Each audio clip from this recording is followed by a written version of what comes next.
Larry Delano here again, this time with Waza number 17. This Waza, as a side note, was Shihan's favorite Waza, or favorite type of Waza.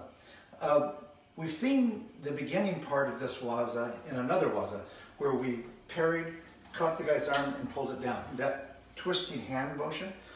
This Waza here is dealing with the right hand, using that same type of finger twirl to offset an attack.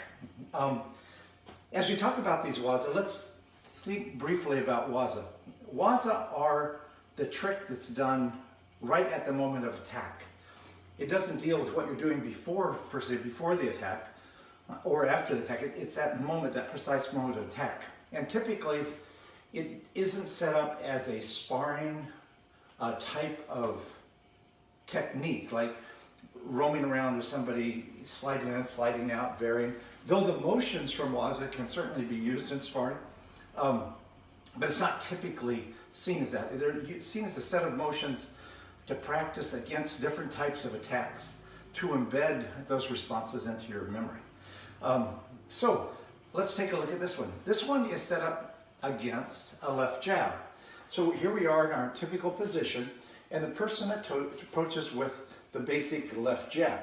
So from here, we slide back slightly and catch it in a circular motion like this. We're going to come up, catch or intercept the jab with our fingers, control the jab, and flick it past us here. So the motion is a slight backward motion and flick.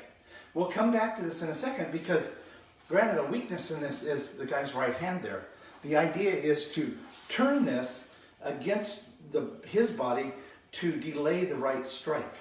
So let's look at the rest of the Waza. You're here, you come back, sweep past, and then V-step with the right hand in and flick our knife hand against the attacker's face or neck. Back lower part of the body, here and here. Then a left ridge cut into the heart area on the person.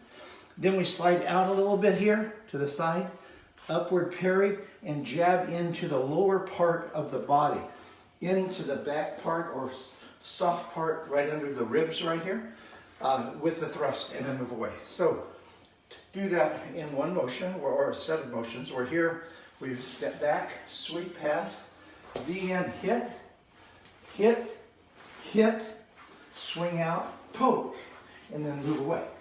That is the basic Waza. So let's look at the good parts and the bad parts. The good part is that immediate flick back to the face with the working hand. I'm here, I intercept, and boom, I'm right in, hitting the guy here. And then keeping the working hand going with the second one. Now let's look at this whole motion. This whole motion is really related to here. So if the guy were to throw the left and I went here, and he threw the right, I could continue my circle and come in a little closer here to parry the right. So I could be here, step back, flick. For some reason his body doesn't turn, he drives the right in.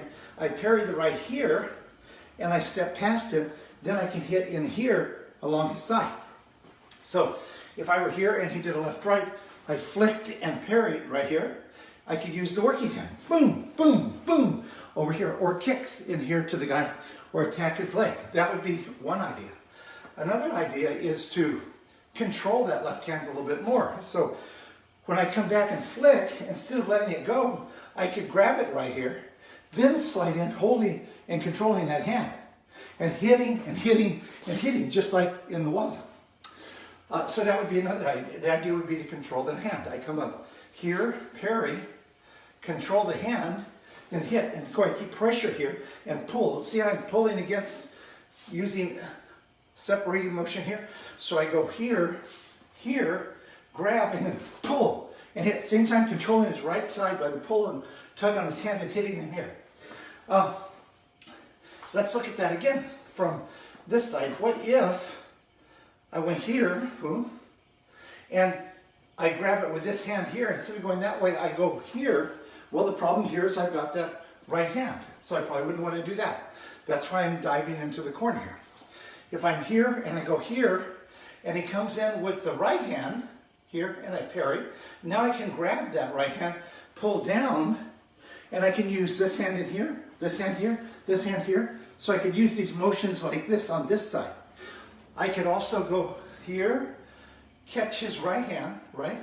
And then as I come in, hit his elbow here, or grab here and cut in here. So I'm using a together motion like this to cut as I come in against the opponent. Let's take a little closer look at that one. So I come here, and he comes in with the right, I parry here, and then I hit or put pressure on the elbow, slide down and grab, and then cut him right here.